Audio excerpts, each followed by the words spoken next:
Hello friends, कैसे हैं आप सब। मेरे यूट्यूब चैनल पर आपका बहुत बहुत स्वागत है।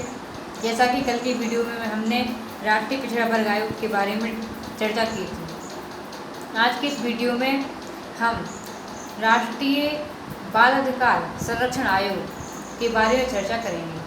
सर्वप्रथम इसके उद्देश्य के बारे में देखते हैं। राष्ट्रीय बाल अधिकार संरक्षण आयोग की बात करें तो जैसा कि नाम से स्पष्ट है, बालक अर्थात बच्चों के अधिकार जो हैं उनको संरक्षित करने के लिए, साथ ही साथ उद्देश्य की यदि बात करें तो बाल अधिकारों के प्रति जागरूकता बढ़ाने, बच्चों को सांप्रदायिकतावाद, आतंकवाद, घरेलू हिंसा आदि से बचाने के लिए तथा उनका शोषण ना हो, इसके लिए बाल अधिकार संरक्षण आयोग की स्थापना की गई है। यदि हम इसकी स्थापना की बात करें तो इसकी स्थापना 5 मार्च वर्ष 2007 में बाल अधिकार संरक्षण अधिनियम 2005 के तहत की गई। इसकी स्थापना अब उद्देश्य हो गया, स्थापना हो गई और बाल अधिकार संरक्षण अधिनियम 2005 के तहत इसकी जो है स्थापना की गई। अब यदि आयोग के ढांचे के बारे में यदि हम बात करें तो बाल अधिकार संरक्षण आयोग में 7 सदस्य होते हैं, जिनमें से एक अध्यक्ष होता है और 6 अन्य सदस्य होते हैं। यदि इसकी प्रथम अध्यक्ष की बात करें तो शांता सिन्हा जो एक महिला थी, इसकी प्रथम अध्यक्षा थी और उन्होंने सामुदायिक जो इसके क्षेत्र में अत्यधिक अच्छा कार्य किया था। इसके लिए उनको रेमन मैग्सेसे अवार्ड में 2003 में जो है पुरस्कृत किया गया था। तो इस प्रकार हमने देखा कि इसकी प्रथम अध्यक्ष थी शांता सिन्हा।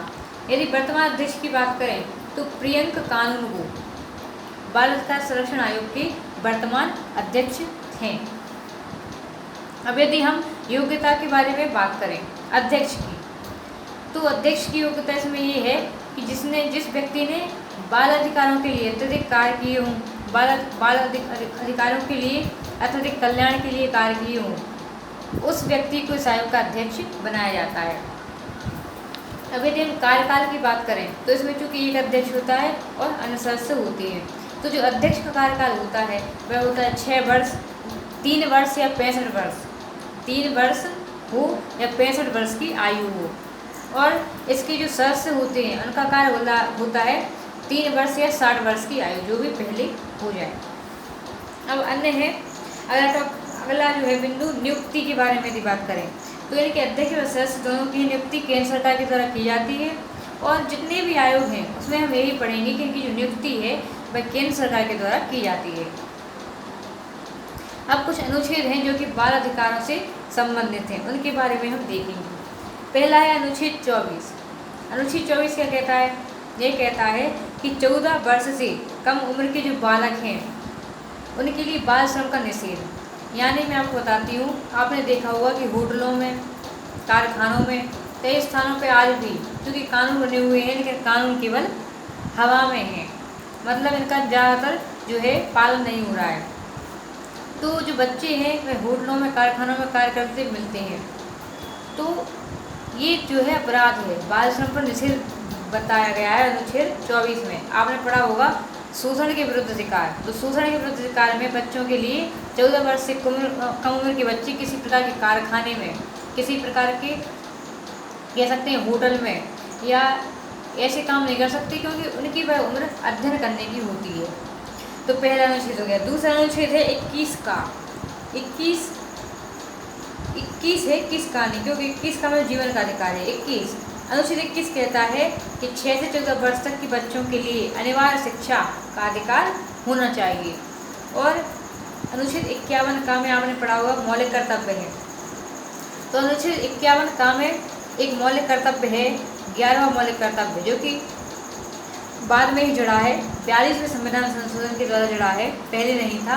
तो ये भी यही कहता है कि 6 से 14 वर्ष तक के सभी बच्चों को उनकी माता पिता जो है शिक्षा उपलब्ध करवाएं। उससे यदि स्थिति नहीं है तो उनको निःशुल्क शिक्षा जो है उपलब्ध करवाएं, लेकिन उपलब्ध जरूर करवाएं, क्योंकि उनकी जो स्थिति होती है जो उनकी अध्ययन करने की होती है।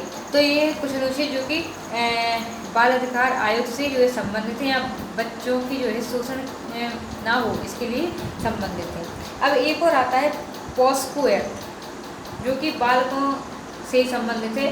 तो पोस्को एक्ट में ये कहा गया है कि यौन अपराधों से बच्चों का संरक्षण हो, क्योंकि छोटे छोटे बच्चों के साथ जो गलत हो रहा है, तो यौन अपराधों से बच्चों के संरक्षण के लिए, साथ ही साथ पोर्नोग्राफी जैसे उद्देश्य के लिए बच्चों का उपयोग करने पर यदि कोई ऐसा गलत कार्य करता है तो उनके लिए 20 वर्ष, अधिकतम 20 वर्ष व आजीवन कारावास, अधिकतम 20 वर्ष व आजीवन कारावास का जो है दंडनीय अपराध लागू किया गया है। पोस्को एक्ट के तहत ये बहुत महत्वपूर्ण एक्ट है। साथ ही साथ रिपोर्ट की यदि बात करें कि आयोग अपना रिपोर्ट किसको देता है, तो आयोग अपनी रिपोर्ट केंद्र सरकार को देता है, जिसके तहत पता चलता है कि आयोग ने वर्ष भर में क्या क्या कार्य किए हैं। इस प्रकार हमारा ये भी आयोग हो जाता है समाप्त, और कल हम एक और नए आयोग के बारे में चर्चा करेंगे। तो बहुत बहुत धन्यवाद मित्रों।